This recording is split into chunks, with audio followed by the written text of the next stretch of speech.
और हवाई हमले के बाद अब इजराइल डिफेंस फोर्स लेबनान में दाखिल हो चुकी है। इजरायली डिफेंस फोर्स का यह कहना है कि हिजबुल्लाह दक्षिणी लेबनान में ह्यूमन शील्ड्स का सहारा लेकर उस पर हमले कर रहा है और इजराइल ने लेबनान के खिलाफ हमले को लिमिटेड ग्राउंड ऑपरेशन नाम दिया है।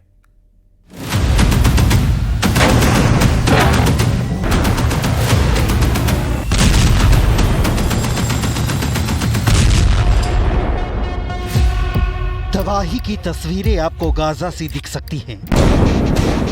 युद्ध की विभीषिका में जले किसी यूक्रेन के शहर की लग सकती हैं। नसरल्लाह की मौत के लिए फायर बंकर बस्टर बम में खाक हुई इमारत सी लग सकती हैं। लेकिन ये तस्वीरें इनमें से किसी की नहीं बल्कि दक्षिणी लेबनान की हैं।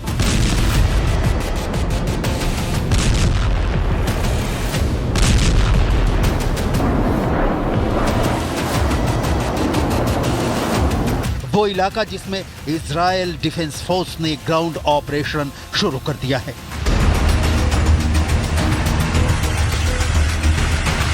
हालांकि इसे लिमिटेड ग्राउंड ऑपरेशन नाम दिया गया है, लेकिन जब चल रहे हों टैंक, बरस रहे हों गोले, तो जद में आएंगे सारे घर। किस एक हिजबुल्लाह का मकान यहाँ थोड़े है। 5 पॉइंट में समझ लीजिए इस वक्त इजराइल और हिजबुल्लाह के बीच क्या चल रहा है। लेबनान में घुसी इजरायली फोर्स। इजराइल की सीमा से लगे लेबनान के गांवों में लिमिटेड ग्राउंड ऑपरेशन शुरू। आईडीएफ बना रही हिजबुल्लाह के ठिकाने और बुनियादी ढांचों को निशाना। इजराइल का दावा, इसी इलाके से हिजबुल्लाह कर रहा उसके देश को टारगेट। अमेरिका ने इजराइल के जमीनी हमले को ठहराया वाजिब।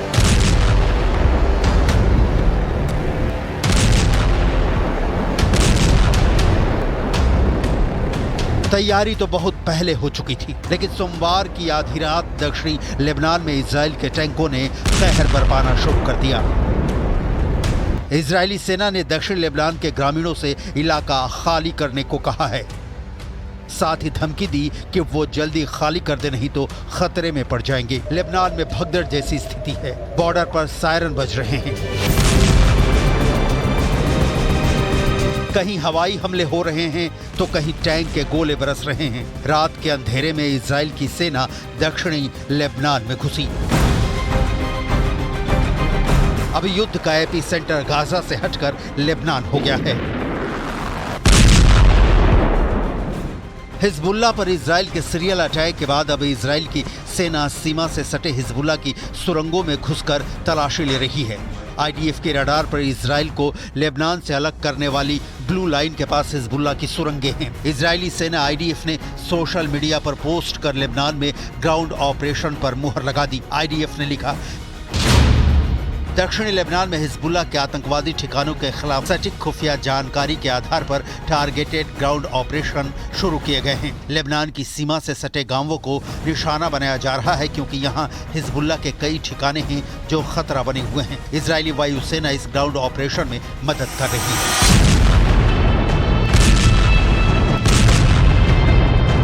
दक्षिणी लेबनान के गांवों और चट्टानी पहाड़ियों के नीचे हिजबुल्लाह ने अपना खतरनाक अड्डा बना रखा है। इजराइल से लड़ाई के लिए हिजबुल्लाह सालों से तैयारी कर रहा है। उसने जमीन के अंदर मीलों तक सुरंगों का जाल बिछा कर रखा है, जिसमें घातक मिसाइलों का भंडार जमा है।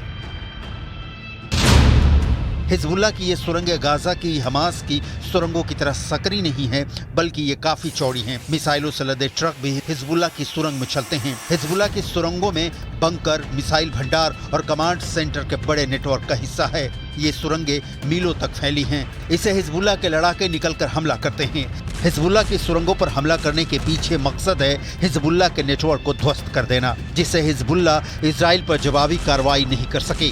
इजराइल को डर था कि हिजबुल्लाह अपने चीफ के मारे जाने के बाद इजराइल पर बड़े पैमाने पर हमला कर सकता है, लेकिन उससे पहले ही इजराइल ने हिजबुल्लाह पर काउंटर अटैक शुरू कर दिया है।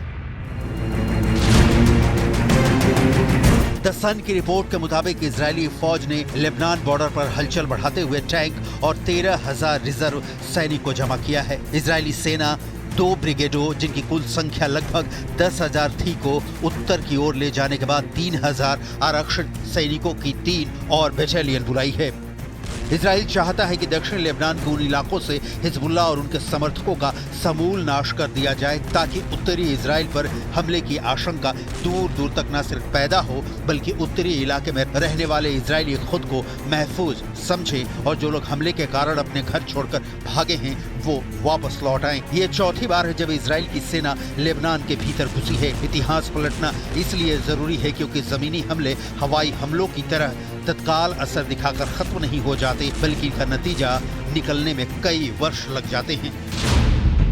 1978 फिलिस्तीनी मुक्ति संगठन यानी पीएलओ के मेंबर समुद्र के रास्ते लेबनान से इजराइल में घुस गए और एक बस को हाईजैक कर लिया। इसमें 34 इजरायली मारे गए थे। इसके जवाब में इजराइल ने पहली बार लेबनान के भीतर सेना भेजी थी। तब लेबनान ने दावा किया था कि बस हाईजैकिंग में उसका कोई हाथ नहीं है, लेकिन इजराइल ने लेबनान पर यकीन नहीं किया और उसके दक्षिणी हिस्से पर कब्जा कर लिया।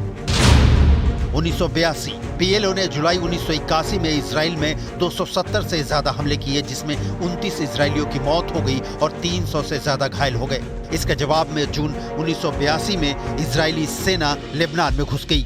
इजराइल ने तब कहा था कि वो पीएलओ को खत्म करने के लिए लेबनान में घुसा है। 18 साल तक चली इस जंग में कम से कम 17,000 लेबनानी लोगों की मौत हुई। इजराइल की सेना तीसरी बार लेबनान में घुसी। हिजबुल्लाह ने 8 इजरायली सैनिकों की हत्या कर दी थी और 2 सैनिकों का अपहरण कर लिया था। इजराइल ने इसके जवाब में लेबनान पर जमीन से लेकर हवाई हमले शुरू कर दिए। जंग 34 दिनों तक चली। इस हमले में 1100 से ज्यादा लेबनानी लोगों की मौत हो गई। इजराइल के मुताबिक उनके 49 नागरिक और 121 सैनिक मारे गए। तो इजराइल चौथी बार लेबनान में घुस चुका है। उस हिजबुल्लाह को तबाह करने जिसकी ताकत हमास और हुथी से कई गुना ज्यादा है। हिजबुल्लाह की ताकत आपको भी जरूर देखनी चाहिए क्योंकि इजराइल भले ही हिजबुल्लाह के सारे टॉप कमांडो को मौत के घाट उतार चुका हो, हिजबुल्लाह कसम खा रहा है कि इजराइल को करारा जवाब देगा। हिजबुल्लाह को दुनिया का सबसे ताकतवर आतंकी संगठन कहा जाता है। 20 से 25,000 हथियारबंद लड़ाके, करीब 50,000 ट्रेंड लड़ाके, 1.5 लाख से ज्यादा मिसाइल और रॉकेट जिनकी रेंज 700 किलोमीटर है, यानी इजराइल का कोना कोना हिजबुल्लाह के हथियार की जद में है। गाइडेड मिसाइल जिसकी संख्या कई हजार है, जिनकी रेंज 70 से 250 किलोमीटर तक है। मीडियम रेंज रॉकेट जो 40 से 80 किलोमीटर तक मार करने में सक्षम हैं, जिनकी संख्या 4800 है। शॉर्ट रेंज रॉकेट 20 से 40 किलोमीटर तक मार करने वाले रॉकेट जिनकी तादाद है 65,000। हवा से सतह में मार करने वाली मिसाइलों की संख्या 17। एंटी शिप मिसाइल करीब 400 किलोमीटर तक उड़ने वाले करीब 1000 ड्रोन। लिहाजा नेतन्याहू के लिए हिजबुल्लाह की अंतिम आतंकी के सफाये तक हमले जारी रखना आसान नहीं रहने वाला है। हाँ, अमेरिका इजराइल के हमले में हर कदम उसके साथ है जो नेतन्याहू की सबसे बड़ी ताकत है। इसीलिए इजराइल ने हमले की प्लानिंग के बारे में अमेरिका को पहले ही बता दिया था, लेकिन अमेरिका को हमले की टाइमिंग नहीं बताई। अमेरिका ने इजराइल की कार्रवाई का समर्थन किया है।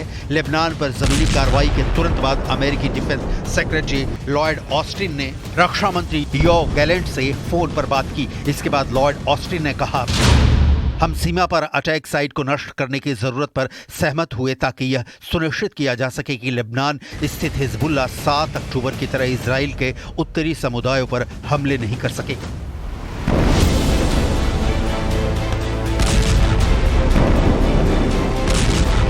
इजराइल ने अमेरिका को साफ साफ बता दिया है कि वो हिजबुल्लाह के इंफ्रास्ट्रक्चर को पूरी तरह तबाह करेगा ताकि हिजबुल्लाह 7 अक्टूबर की तरह इजराइल पर हमले नहीं कर सके। लेबनान पर इजराइल के ग्राउंड हमले के बाद अमेरिका ने पश्चिम एशिया में एडिशनल फोर्स भेजने का फैसला किया है। इस दौरान अमेरिका ने ईरान को चेतावनी भी दी है। अमेरिका ने ईरान को साफ साफ शब्दों में धमकी दी है कि वो इजराइल से सीधे ना उलझे, नहीं तो ईरान को गंभीर परिणाम भुगतने होंगे। ईरान के supreme leader Khamenei Hassan Nasrallah के मारे जाने के बाद खुद ही गुप्त ठिकाने में छिपे हुए हैं जान की डर से, और अमेरिका अतिरिक्त फोर्स भेजकर इसी डर को बनाए रखना चाहता है। यहाँ आपको मिडिल ईस्ट के 8 देशों में अमेरिकी फोर्स की तैनाती दिखाते हैं।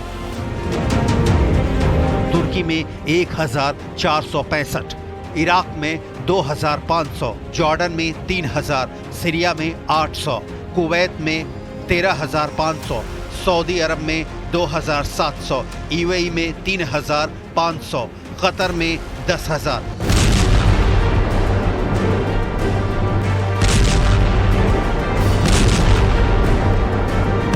ऐसा लग रहा है कि बेन्यामिन नेतन्याहू ने अब हिजबुल्लाह को खत्म करने की कसम खा ली है। ऐसे में इजराइल का लिमिटेड ग्राउंड ऑपरेशन कितने समय तक चलेगा, इस बारे में कोई जानकारी नहीं है, लेकिन सेना ने कहा है कि सैनिक हाल के महीनों में मिशन के लिए प्रशिक्षण और तैयारी कर रहे हैं। मतलब गाजा के बाद अब लेबनान युद्ध शुरू हो चुका है।